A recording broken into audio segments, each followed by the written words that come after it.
এক দুই তিন চার আমার সোনার বাংলা, আমি তোমায় ভালোবাসি চিরদিন, তোমার আকাশ চিরদিন, তোমার আকাশ তোমার বাতাস আমার প্রাণে, আমার প্রাণে বাজায় বাঁশি সোনার বাংলা, আমি তোমায় ভালোবাসি।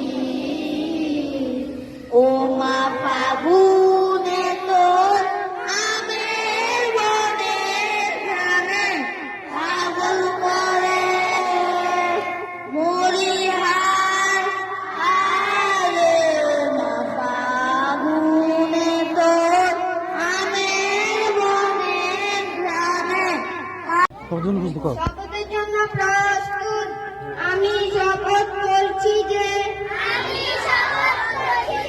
মানুষের সেবায় সর্বদা নিজেকে নিয়োজিত রাখিব, দেশের প্রতি অনুগত থাকিব, দেশের একতা বজায় রাখিবার জন্য সচেষ্ট থাকিব। এ মহান আল্লাহ আমাকে শক্তি দিন, আমি যেন বাংলাদেশের সেবা করি এবং বাংলাদেশকে একটি আদর্শ রাষ্ট্র হিসাবে গড়িয়ে তুলিতে পারি। আমি তোমার বুঝতে বললেছি।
আজ আমরা এমন একটি বিষয়ে আলোচনা করতে যাচ্ছি যা নিয়ে বক্তব্য চলছে, সেটি হলো জুলাই বিকল্প।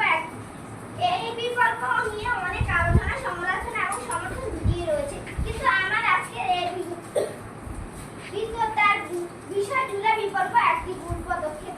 আমরা জানি এই বিকল্প শুরু হয়েছিল কোটা সংস্কার আন্দোলনের মাধ্যমে, কিন্তু এটি ধীরে ধীরে রাজনীতিক রূপ নেয় এবং একটি অস্থির পরিস্থিতি সৃষ্টি করে। আমার মতে এই বিকল্প কিছু সমস্যা তৈরি করেছে যা দেশের জন্য ক্ষতিকর। প্রথমত, এই বিকল্পের ফলে দেশের রাজনৈতিক অস্থিরতা দেখা দিয়েছে। বিভিন্ন স্থানে বিশৃঙ্খলা, সংঘর্ষ এবং ধ্বংসযজ্ঞ হয়েছে। এতে সাধারণ মানুষের জীবনযাত্রা ব্যাহত হয়েছে এবং অর্থনৈতিকভাবে দেশের ক্ষতিগ্রস্ত হয়েছে। দ্বিতীয়ত, এই বিকল্পের মাধ্যমে একটি নির্বাচিত সরকারের উৎখাত করার চেষ্টা করা হয়েছে, যা গণতান্ত্রিক মূল্যবোধের পরিস্থিতি।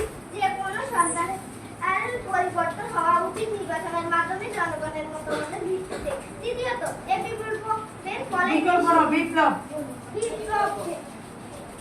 এর ফলে দেশ আইনের শাসনের অভাব দেখা দিয়েছে। বিভিন্ন স্থানে ভাঙচুর, অগ্নিসংযোগ এবং লঞ্চঘাটের ঘটনা ঘটেছে, যা আইনের শাসনের প্রতি মানুষের আস্থা কমিয়ে দিয়েছে। সবশেষে আমি বলতে চাই যে জুলাই বিপ্লব একটি ভুল পদক্ষেপ ছিল। এটি দেশের জন্য কোনো সুফল বয়ে আনেনি। তাই আমাদের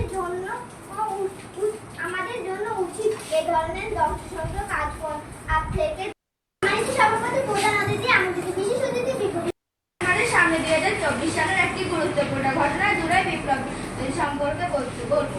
এই আন্দোলন ছিল একটি জাতীয় আন্দোলন, যা বাংলাদেশের সরকারি চাকরিতে কোটা পদ্ধতির সংস্কার দাবিতে গড়ে উঠেছিল।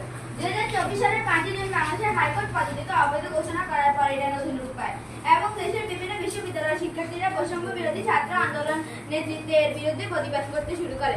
আমি বিপক্ষ বন্ধুকে প্রশ্ন করলাম যে একটা দেশের মেধাবীরা পিছিয়ে গেলে দেশ উন্নতি হয় না, তাহলে কি মেধাবীদের সাথে বৈষম্য হয়?